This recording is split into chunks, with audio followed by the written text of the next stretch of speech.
You already know her face, a woman with serpents for hair, whose gaze turned men to stone.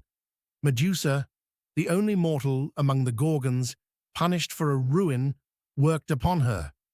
But every monster's death belongs to someone.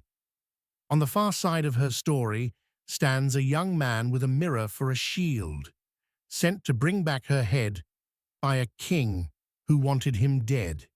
His name was Perseus, and the strange truth of his life is this: he was born to fulfill a prophecy that everyone, including a god, had tried to prevent.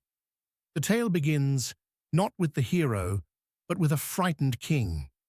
In the city of Argos, in the old age of the world, ruled Acrisius, a man with a throne, a daughter, and no son to follow him. So he did what desperate kings have always done. He asked the oracle. The answer he received was not the one he wanted, and from that single sentence, everything else would fall, like a stone dropped into still water. The gods, the Greeks believed, do not announce fate so that you may escape it. They announce it so that you may carry it. The oracle told Acrisius that he would have no son, and that his daughter's son would one day kill him. To a man who feared death, this was unbearable. He could not bring himself to murder his own child, so he chose a colder cruelty. He built a chamber of bronze, sunk into the earth, sealed against the sky, and he locked his daughter Danae inside it, that no man might ever reach her, and no grandson might ever be born. But you cannot wall out the sky. Zeus, king of the gods, looked down upon her and came to her not as a man, but as a shower of golden rain, falling through the one opening to the light. And in the bronze chamber, sealed against all the world, Danae conceived a son. When Acrisius heard a child's cry, rising from the sealed chamber, his terror became something worse than terror. Yet still, he would not strike the blow himself. Here is the irony at the heart of his ruin. A man who tries to hand his murder to someone else has already lost it. He sealed Danae and the infant Perseus inside a wooden chest and cast them into the sea, letting the waves do what his own hand would not, so that he might call it fate and not murder. But fate does not take subcontracts. The chest did not sink.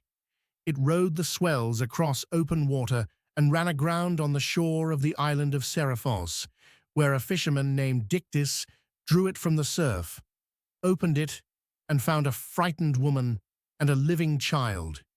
He took them in. The boy grew. On Seriphos ruled Dictys's brother, Polydectes, and Polydectes wanted Danae.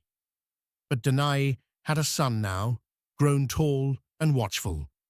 And a son is a wall a scheming king cannot climb.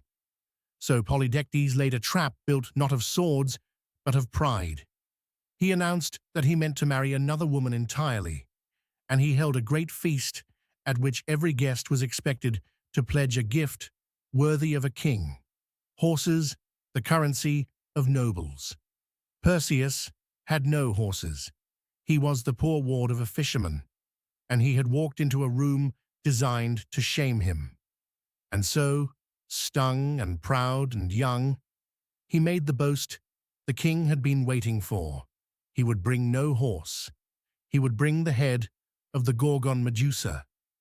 The king smiled. He had what he wanted: a death sentence the young man had pronounced upon himself, and a name, Medusa, from whose gaze no living man had ever returned. Perseus did not go alone, though he did not know it yet. Two gods had marked him: Athena, who had her own cold grievance against the Gorgon, and Hermes, the guide of those who travel beyond the edges of the map. They came to him with gifts, but the gifts were not yet his.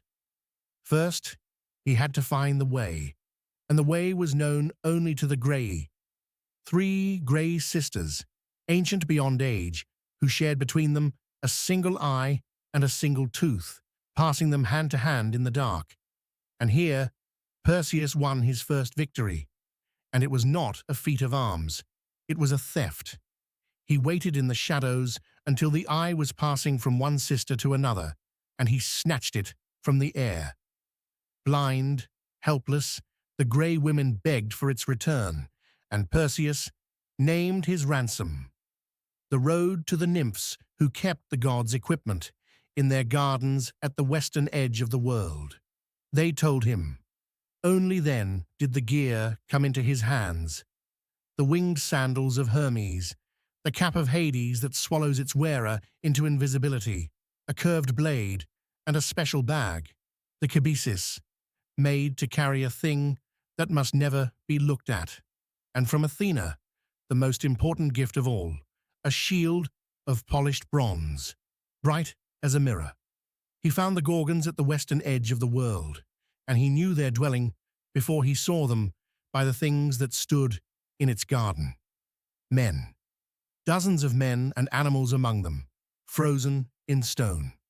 Caught mid-stride, mid-plea, mid-scream, each one a traveller who had looked upon a face he should not have. This was the gallery of everyone who had come before and failed. Perseus understood the single rule of this place. To look directly at Medusa was to join the garden. So he did not look. He turned his back upon the sleeping Gorgon and raised Athena's mirror shield, and he hunted her by her reflection alone. Moving backward toward a monster he could see only as an image, the bronze trembling in his hand. The serpents of her hair stirred in their sleep. The only sounds were the dry whisper of scales and his own blood loud in his ears.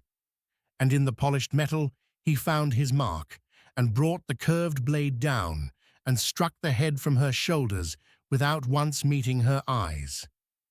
The gaze that had killed 100 men never touched him. And then the impossible. From the wound, from the dark blood, sprang two beings. Graeae, a warrior with a golden sword, and Pegasus, the white-winged horse, leaping into the air. Hesiod sang of this birth, that from the blood of the dying Gorgon rose the horse that would one day carry the thunderbolts of Zeus. Her two immortal sisters woke shrieking, but Perseus pulled the cap of Hades over his head and vanished, the head sealed in the bag, and was gone into the sky. There is a stranger tale folded inside this one. The poet Pindar tells that when the Gorgon sisters keened over their slain sister, their cry was so terrible and so beautiful that the goddess Athena listened, and made of that mourning a thing of art. She wove the sound into the first music of the reed pipe, the aulos, so that the lament of monsters might be played by mortal lips forever after. It is a very Greek idea that even from horror, even from the grief of the inhuman, something is made that endures. The head was a weapon now, but the cry around it had become a song. Now the head began to change him, for a man who carries a weapon of that kind will sooner or later use it. Flying home, Perseus passed over the coast of Ethiopia and saw a woman chained to a rock at the sea's edge, Andromeda, a princess offered to a sea monster because her mother, Cassiopeia, had boasted that her beauty outshone the sea nymphs, the daughters of the deep. The cold, salt wind came off the water, and the chains bit her wrists. The creature Cetus rose from the deep, vast and scaled, and Perseus fell upon it, and killed it, and freed her, and won her for his bride. But the cost was already rising. At the wedding feast, her former betrothed, Phineus, came with armed men to take her back. Perseus, outnumbered, gave a single warning to his friends, "Look away," and lifted Medusa's head from the bag. And the banquet hall filled with statues, men frozen with their spears still raised, Phineus among them, stone forever. He came home at last to Seriphos, and found his mother where he had feared to find her, cornered still hunted by Polydectes, who had never believed the young fool would return. Perseus walked into the king's hall, and the king and his court mocked the empty-handed boy. So Perseus gave them their gift. He raised the head, and Polydectes and all his court became a courtyard of grey stone, mid-laugh, mid-sneer, frozen as the men in the Gorgon's garden had been frozen. Then Perseus did the wisest thing of his life. He gave the head away. He returned it to Athena, who set the Gorgon's face upon her shield, where its gaze could guard a goddess and harm no innocent again. The weapon was retired. The hero could have lived quietly ever after, but the prophecy was still owed. Years later, at funeral games in the city of Larissa, Perseus took up a discus and threw it, as athletes do. The wind or the gods, or simple chance, carried it wide, and it struck an old man among the watching crowd and killed him. The old man was Acrisius, the grandfather who had built a chamber of bronze, who had cast a child into the sea, who had fled to a far city to escape an oracle, was killed by the very grandson he had tried to prevent from being born. By an accident, at play, with no malice in it at all. That is the shape of Perseus's life, and the shape of the Greek idea of fate. Acrisius did everything a frightened man could do. He sealed the chamber, he sealed the chest, he crossed the sea, and every wall he built, every mile he fled, was simply the road by which the prophecy walked toward him. The hero did not hate him. The hero did not even know him.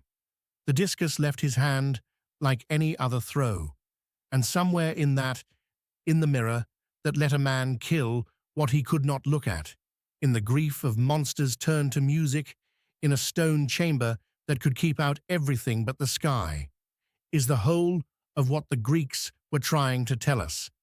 You do not escape what is coming. You only become the one who carries it.